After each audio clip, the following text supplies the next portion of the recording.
Is it a coincidence that Challenger screenwriter Justin Kuritzkis is husband to Celine Song, director of last year's beautiful, acclaimed romance Past Lives? Seeing that both deal with unconventional love triangles? Maybe, maybe not. But I'm here for all of it. And if the two are responsible for ushering in a new wave of films that can explore taboo with depth, passion, intensity, and humor, then we should all be so lucky. Not that there are clear similarities between the two films. Past lives interactions are all thoughtfully considered ruminations. Challengers, true to the sport at its heart, is full of verbal rallies and volleys and backhands, lots of backhands, to win at the game of love, which is as competitive as any championship tennis match. It's outrageously funny, steamy as hell, and might even get you back into tennis, as it did me. Even the narrative ping-pongs around in time, playing the corners and edges to depict two different periods in the lives of three tennis pros. Zendaya is the epitome of calculated, sexy cool as Tashi Duncan, who at one point was a hotshot tennis star on the rise to Serena Williams levels of dominance. But now, after suffering a career-ending injury, she's coach and manager to Art, played by the boyish West Side Story breakout Mike Faist.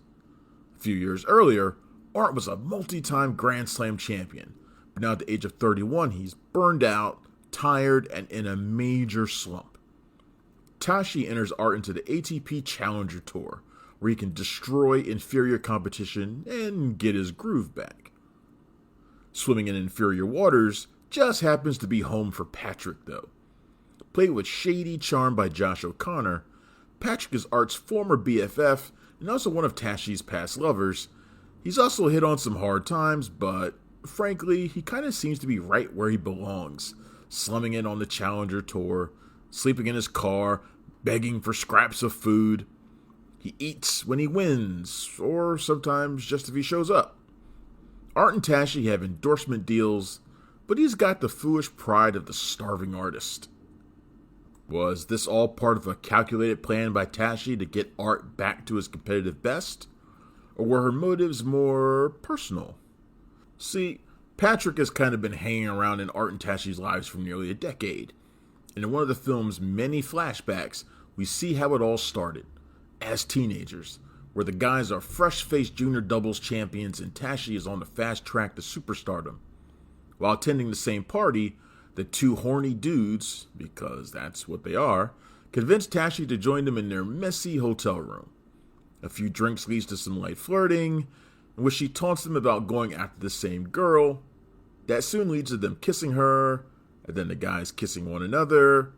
There's a homoerotic subtext throughout Challengers, but it's only interesting when framed from the perspective of the person in control, and that is undeniably Tashi.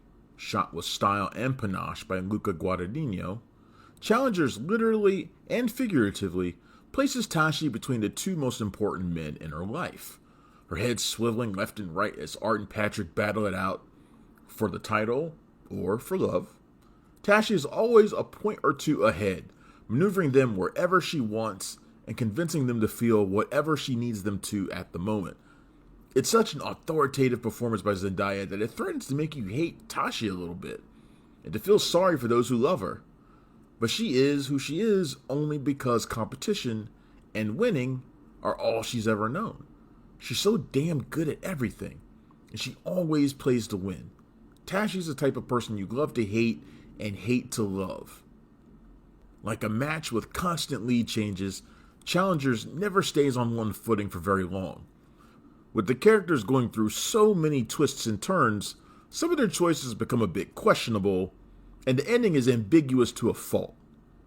But the trick is how deftly Guadagnino and his cast are able to stay light on their feet throughout.